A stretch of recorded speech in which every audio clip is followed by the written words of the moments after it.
Hey everybody, CLARKSIDE here. Welcome back to Destiny. It's Zerday and we're here in the tower to check out what that crazy old fruit has for sale in exchange for your hard-earned strange coins. You'll find him chilling by this lookout spot near the speaker.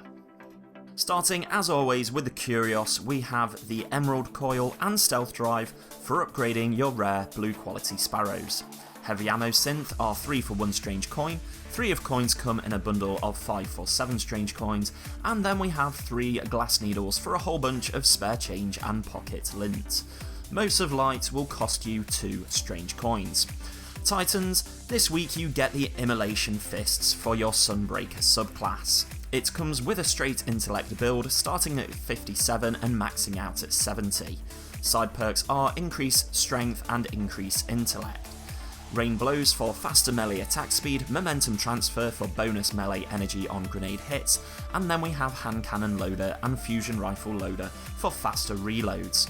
The main perk here is Accelerant, unlocks the Sunbreaker subclass node Explosive Pyre for free. Enemies brought down by your hammer explode, chaining fiery solar damage to other enemies. There was a time when this item made your already powerful Sunbreaker OP in the Crucible.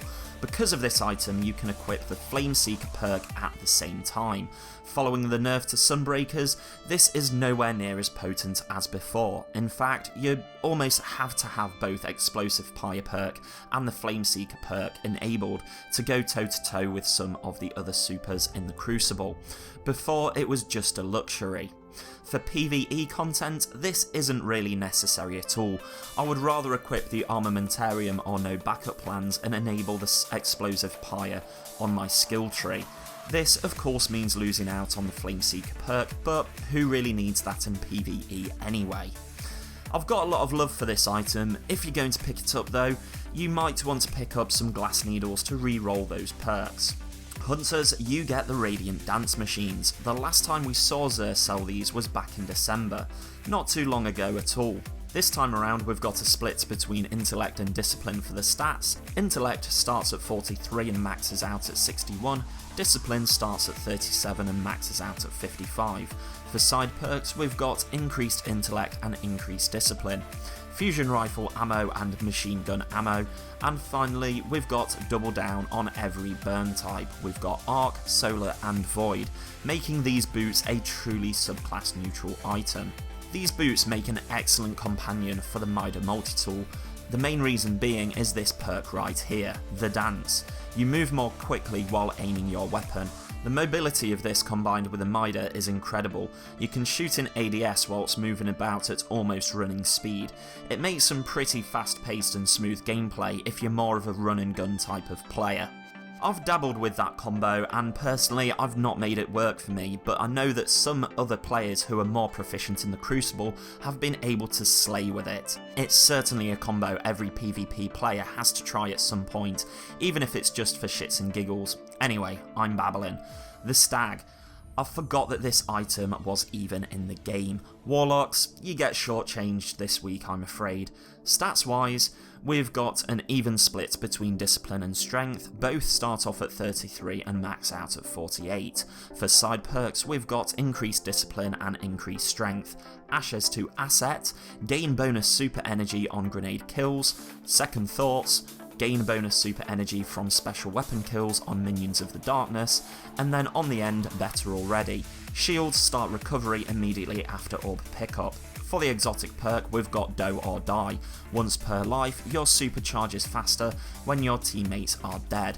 Chance to respawn with an overshield. This was evidently designed with game modes like Trials of Osiris, Salvage and Elimination in mind, but it's so situational and you get revived by your teammates with an overshield anyway that I wouldn't personally use this. I've seen very few other players use it. You're better off using the Light Beyond Nemesis. Save your coins, Warlocks. This week we get an exotic weapon again, the Year 2 iteration of the Suros regime, complete with a sexier black and red colour scheme. Apart from the looks, what else makes this different from the Year 1 Suros? It's this perk right here, Spinning Up. The longer this weapon is fired, the faster it fires. This is great for taking on mobs of enemies in PvE because by the end of the mag you're melting through them. In the Crucible, you rarely get to feel the benefits of this perk, unless you happen to come across a cluster of Guardians, say on an objective or huddled in a choke point, like a corridor or doorway. For those rare occasions, you feel like an assault rifle wielding god of death.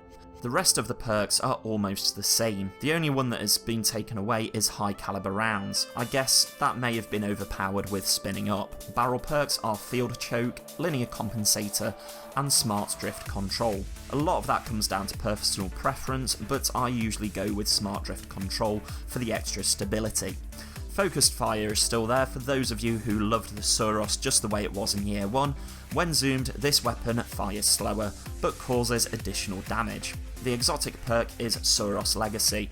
The bottom half of each magazine deals bonus damage and has a chance to return health on kill. This isn't like your Red Death, you're not going to get health back on every kill, but it does proc fairly often.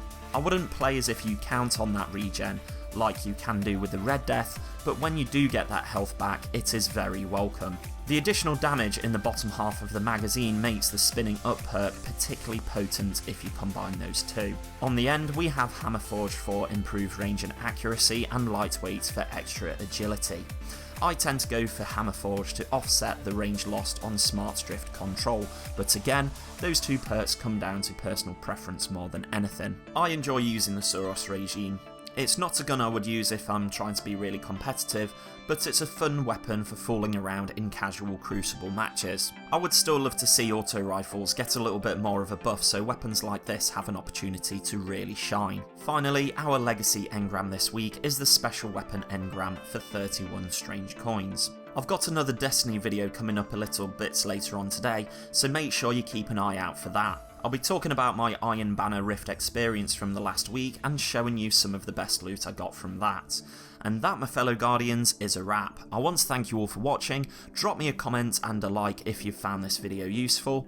And hello newcomers, don't forget to subscribe to stay up to date with all my latest Destiny videos. Until the next time, this is CLARKSIDE signing out.